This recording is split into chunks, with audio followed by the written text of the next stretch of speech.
ये कहानी शुरू होती है आज से लगभग 500 साल पहले, जब लगभग पूरे भारत पर मुस्लिम सम्राटों का कब्जा था। एक तरफ शाहजहां तो दूसरी तरफ आदिल शाह और दक्कन के सुल्तान अब्दुल कुतुब शाह। एक देश जहां पर हिंदुओं का घर था, वहां पर पूरी तरह से मुस्लिमों और पुर्तगालियों का कब्जा था। दक्कन के सुल्तान ने अपनी फौज में एक मराठा सेनापति नियुक्त किया था, जो बहुत ही निर्भीक और पराक्रमी था, जिसका नाम था शाहजी भोंसले। 19 फरवरी साल 1630 को शाहजी भोंसले के घर एक बच्चे का जन्म होता है। सभी लोग सोचते हैं अपने पिताजी की तरह ये बच्चा भी एक दिन मुस्लिम सुल्तान के फौज का सेनापति बनेगा, लेकिन नियति को कुछ और ही मंजूर था। किसे पता था एक ऐसा बच्चा जिसका पिता खुद मुस्लिम सम्राट की फौज का सेनापति है, एक दिन भारत में जितने भी मुस्लिम सम्राट मौजूद हैं, वो सभी उस बच्चे के सामने घुटने टेक देंगे। उसी बच्चे का नाम था छत्रपति शिवाजी, जिसे भारत के महान सम्राटों में से एक माना जाता है। अरब और खाड़ी देशों से आए हुए मुसलमान भारत के राज्यों पर कब्जा तो कर लिए थे, लेकिन इतनी दूर से यहाँ के राज्यों और किलों को संभालने के लिए मंत्रियों को लाना संभव नहीं हो पाता था। इसलिए उस वक्त के सभी मुस्लिम सम्राट भारत में ही रहने वाले हिंदू लोगों को अपने सेनापति और मंत्रियों के पद पर नियुक्त कर दिया करते थे। इसी सिलसिले में दक्कन के सम्राट ने शाहजी भोंसले को अपनी फौज का सेनापति नियुक्त कर लिया। शाहजी सेना में उच्च पद पर आसीन थे और साल 1630 में महाराष्ट्र के जुन्नर के समीप शिवनेरी के किले में उनके और जीजाबाई के यहाँ एक पुत्र का जन्म हुआ। स्थानीय देवी शिवाय के नाम से पुत्र का नामकरण हुआ, जो आगे चलकर छत्रपति शिवाजी महाराज के नाम से विश्वविख्यात हुए। शिवाजी के पिता का काम के सिलसिले में हमेशा घर से बाहर रहना होता था, इसलिए शिवाजी की देखरेख उनकी माताजी और उनके गुरु दादूजी किया करते थे। शिवाजी के गुरु का मानना था कि शिवाजी भी जब बड़े होंगे तो अपने पिता की तरह मुस्लिम सम्राट के एक बेहतरीन सेनापति बनेंगे। ये वक्त था 1646 के लगभग, जब शिवाजी की उम्र महज 16 साल की थी। उस वक्त भारत में किसी भी हिंदू शासक का अपना स्वतंत्र राज्य को स्थापित कर पाना लगभग असंभव था, क्योंकि भारत के लगभग हर एक हिस्से में मुस्लिम सम्राट का कब्जा था। और अगर कोई हिंदू शासक अपना स्वतंत्र राज्य स्थापित करना भी चाहता तो उसके लिए 3 परिस्थितियों का होना बड़ा जरूरी था। एक, कि वो शक्तिशाली साम्राज्य के केंद्र से दूर हो, ताकि कोई भी सम्राट उस पर अटैक न कर पाए। जमीन खेती के लिए अनुपयोगी हो, ताकि कोई भी मुस्लिम सम्राट उस पर कब्जा करने के बारे में सोचे ही नहीं। और तीसरा ये कि वो राज्य जंगलों से घिरा हो, ताकि छापामार युद्ध या फिर गोरिल्ला युद्ध किया जा सके। यही परिस्थितियां साल 1646 में शिवाजी के लिए अनुकूल बनी, जब इन्होंने स्थानीय किसानों मावली के समर्थन से अपनी सेना का निर्माण किया।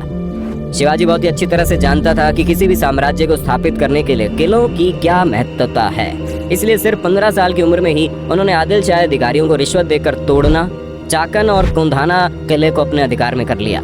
इसके बाद उन्होंने थाना फोर्ट, कल्याण फोर्ट और भिवंडी फोर्ट को मुल्ला अहमद से छीनकर अपने अधिकार में कर लिया। इन घटनाओं ने आदिल शाही साम्राज्य में हड़कंप मचा दिया कि आखिरकार ऐसा कौन आ गया जो मुस्लिम सम्राट किस साम्राज्य में दखल अंदाजी कर रहा है। जैसे उन्हें पता चला कि ये काम कोई और नहीं बल्कि शाहजी भोंसले का बेटा शिवाजी कर रहा है, शिवाजी को रोकने के लिए उनके पिता को गिरफ्तार कर लिया गया। इसलिए शिवाजी ने अगले 7 साल तक आदिल शाह पर सीधा आक्रमण नहीं किया। शिवाजी ने लगभग 7 सालों का इंतजार किया और धीरे धीरे अपनी सेना को बढ़ाता रहा। एक वक्त ऐसा आया जब उसने एक एक करके 50 से ज्यादा किलों को अपने नाम कर लिया। धीरे धीरे शिवाजी का प्रभाव बढ़ने लगा। अब लोगों को ये महसूस होने लगा था कि कोई तो ऐसा है जो मुस्लिम सम्राट को टक्कर देने वाला है। अपने डर को कायम रखने के लिए और शिवाजी के बढ़ते प्रभाव को रोकने के लिए साल 1659 में बीजापुर की बड़ी साहिबा ने अफजल खान को 10,000 सिपाहियों के साथ शिवाजी पर आक्रमण करने का हुक्म दे दिया। उस वक्त अफजल खान को सबसे क्रूर और सबसे ताकतवर शख्स माना जाता था, क्योंकि जिसका भी सामना उससे होता था उसकी मौत निश्चित थी। सबसे पहले तो अफजल खान ने शिवाजी को उकसाने के लिए कई मंदिरों को तोड़वा डाला और बहुत सारे हिंदू नागरिकों का कत्ल करने लगा। अफजल खान को इस बात का पता था कि शिवाजी बहुत ही चालाक है, इसलिए वो एक एक करके सभी किलों को अपने कब्जे में ले रहा है। कहीं न कहीं अफजल खान को भी शिवाजी से डर लगने लगा था। यही वजह थी कि अफजल खान ने उसे चालाकी से मारने की सोची और अफजल खान ने शिवाजी को मिलने के लिए न्योता भेजा। शिवाजी तुरंत ही न्योता स्वीकार कर लेता है और अफजल खान से मिलने की जगह नियुक्त करता है। जैसे ही दोनों आमने सामने होते हैं, अफजल खान शिवाजी को गले लगाने के लिए आगे बढ़ता है और अपने चाकू निकालकर शिवाजी को मारने ही वाला होता है कि शिवाजी तुरंत अपनी कटार को निकालकर अफजल खान का पेट फाड़ देते हैं। इस जीत के बाद शिवाजी का नाम और ज्यादा मशहूर होने लगा। लोगों के मन में मुस्लिम सम्राट का डर लगभग खत्म होने लगा था। इस बार बीजापुर के सुल्तान ने शिवाजी को हराने के लिए अपने सबसे बेहतरीन सेनापति रुस्तम जवान को भेजा। रुस्तम जवान की भारी भरकम सेना ने शिवाजी के ऊपर हमला बोल दिया, लेकिन शिवाजी ने कम सेना की मदद से लड़ाई को चालाकी से लड़ते हुए रुस्तम जवान को सेना में शिकस्त दे दी। कुछ दिनों बाद आदिल शाह ने अपने सेनापति सिद्दी जोहार को भी भेज दिया। एक एक करके मुस्लिम सम्राटों ने शिवाजी को खत्म करने के लिए कई चालें चली, लेकिन उनमें से कोई भी कामयाब नहीं हो पाया। और धीरे धीरे छत्रपति शिवाजी का राज्य विस्तार होता गया और उसकी सेना और भी ताकतवर होती चली गई। इसके बाद बीजापुर की बड़ी बेगम ने औरंगजेब से शिवाजी को पकड़ने के लिए विनती की। उसने अपने मामा शाइस्ता खान को 1.5 लाख सैनिकों के साथ शिवाजी से युद्ध करने को भेजा। शाइस्ता खान ने अपने विशाल सेना के बल पर पुणे पर कब्जा कर लिया और शिवाजी के निवास स्थान लाल महल पर अपना बसेरा डाल दिया। शिवाजी ने चालाकी से अपने 400 सिपाहियों के साथ शादी के बारातियों के वेश में पुणे में प्रवेश कर लिया और रात के समय उन्होंने सीधे शाइस्ता खान के ऊपर खतरनाक हमला बोल दिया। शाइस्ता खान ने जैसे ही देखा उनका सामना छत्रपति शिवाजी से हो रहा है, वो डर के मारे खिड़की से कूदकर अपनी जान बचाकर भागने लगा, लेकिन शिवाजी की तलवार के खतरनाक वार से बच नहीं पाया। हालांकि शाइस्ता खान जिंदा तो बच गया, लेकिन उसके हाथ की उंगलियां शिवाजी की तलवार से कट गई, जिसकी वजह से उसकी बहुत बेइज्जती हुई। अब तक शिवाजी का साम्राज्य विस्तार बेहद ज्यादा हो गया था और उसकी सेना लगातार हो रही जीत की वजह से बेहद जोश में थी। शिवाजी ने साल 1664 तक कई मुगल सल्तनत पर हमला करके उसको तहस नहस कर डाला, जिसके बाद साल 1664 में औरंगजेब आग बबूला होकर 60 वर्षीय राजपूत सेनानायक मिर्जा राजा जयसिंह को अपने 1.5 लाख सैनिकों के साथ शिवाजी से लड़ने के लिए भेजते हैं। इस युद्ध में शिवाजी की हार हुई और उसे अपने खजाने से ढेर सारा पैसा हार के हर जाने के रूप में देना पड़ा। उन्हें अपने 9 वर्ष के पुत्र संभाजी के साथ आगरा जाना पड़ा। शिवाजी को नियंत्रित रखने के लिए पहले ये तय हुआ कि उन्हें मुगल दरबार में कोई पद दिया जाए, लेकिन औरंगजेब ने फैसले को बदलकर शिवाजी को घर में कैद करने का आदेश दे दिया। औरंगजेब नहीं जानता था कि यह गलती आगे चलकर बहुत महंगी पड़ेगी। शिवाजी ने पहले बीमारी का बहाना बनाया और अपने स्वास्थ्य को ठीक करने के आशीर्वाद के लिए साधु संतों और फकीरों को रोजाना मिठाई और उपहार भेजने की इच्छा जताई। एक दिन वो खुद श्रमिक के भेष में सामान के डब्बे में संभाजी को छुपाकर बाहर निकाला। वो मथुरा, काशी गया, पुरी के बाद गोलकुंडा और बीजापुर होते हुए रायगढ़ पहुंच गया। साल 1670 तक शिवाजी ने कई लड़ाइयां लड़ते हुए 4 महीनों के भीतर अपने राज्य का बड़ा हिस्सा मुगलों से वापस स्वतंत्र करा लिया।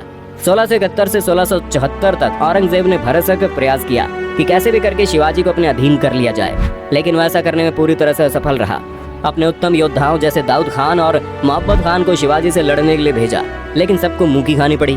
इसके साथ ही साल 1672 में अली आदिल शाह की मृत्यु हो गई और बीजापुर में 6 जून 1674 को हिंदू परंपराओं के साथ शिवाजी का राज्याभिषेक किया गया। वो मराठा के राजा बने और कई सदियों के अंतराल के बाद हिंदू रीति रिवाजों, तिलक, जनेऊ और वेदों के उच्चारण के बीच किसी राजा का राज्याभिषेक संपन्न हुआ। शिवाजी की महानता सिर्फ उनकी बहादुरी और युद्ध कौशल में नहीं थी, बल्कि वो एक योग्य प्रशासक भी थे। वो उस वक्त का इकलौता ऐसा राजा था जिन्होंने धर्म के आधार पर कभी किसी के साथ पक्षपात नहीं किया। उनके कई अधिकारी, यहाँ तक कि उनके व्यक्तिगत अंग रक्षकों में कुछ मुसलमान भी थे। उन्होंने कभी किसी नारी का निरादर नहीं किया, यहाँ तक कि युद्ध में हारे हुए दुश्मनों की स्त्रियों को भी सम्मान सहित वापस भेज देते थे। गोरिल्ला युद्ध, किलों का उपयोग और नौसेना का निर्माण भारत में पहली बार शिवाजी ने ही कराया था। उन्होंने 4 किलों और 2000 सैनिकों से शुरुआत की थी और उनकी मृत्यु के समय ये गिनती 300 किलों और 1 लाख से ज्यादा सैनिकों की हो गई। शिवाजी का स्वास्थ्य खराब हुआ। तेज बुखार और पेचिस की वजह से 52 साल की उम्र में उनकी मृत्यु हो गई। आपको जानकर हैरानी होगी, उस वक्त औरंगजेब यहाँ का सबसे ताकतवर शासकों में से एक माना जाता था, लेकिन छत्रपति शिवाजी की वजह से उसे लगभग 25 साल तक युद्ध करना पड़ा और अपने जीवन के अंत तक युद्ध लड़ते लड़ते औरंगजेब पूरी तरह से बर्बाद हो चुका था। और छत्रपति शिवाजी वो शख्स था जिसकी वजह से कई सालों लंबी लड़ाई के बाद एक बार फिर से पूरा हिंदुस्तान भगवामयी हो गया। दोस्तों, ये जानकारी आपको कैसी लगी और आप वीर छत्रपति शिवाजी के बारे में क्या सोचते हैं, कमेंट में बताना। वीडियो अच्छी लगी तो लाइक कीजिए, चैनल को सब्सक्राइब करके बेल आइकन दबा देना।